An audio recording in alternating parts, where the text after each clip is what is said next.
nipige vitu vyangu niende kumsalimia mshikaji wangu, kaniita, kanialika kwake. Nipige vitu vyangu niende.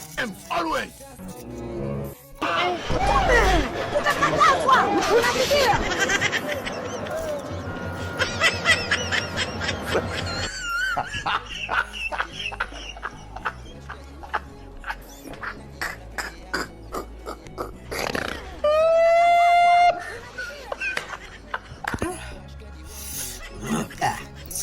Hata siende kumsalimia.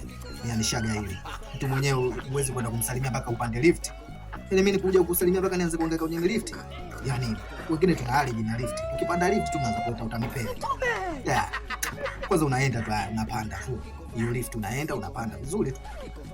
Unaandika ghorofa 24, unaandika namba 24 ndi. Kumbe haujui mwenzangu.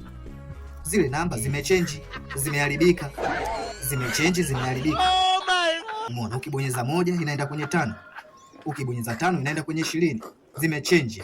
Kwa nimebonyeza 24, imekuja 35. Kwa unaenda ghorofa 25 35. Haya, ghorofa 35 unafika kule sasa. Mlango unafunguka. Toka, unatoka, unaona mashine tu, chumba cha ajabu. Yaani huko ulipoingia kwenye room ni paajabu. Umeingia kwenye chumba cha ajabu. Hapa iliweki. Kama sehemu ya kuhifadhia maiti, kama sehemu ya mazombi, so mazombi, yaani hapa iliweki kunatisha. Unasema huko nimepotea, ngoja nirudi. Unaandika pale ndi mara umeme umekatika. Au juu chochote, kumbe wao kule nao chini wanahangaika. Wanawasha generator nao limeharibika. Sasa ndugu yangu, hapo dunia inakuzunguka, kila kitu kinakuzunguka. Unaona hadi lift imekuzunguka.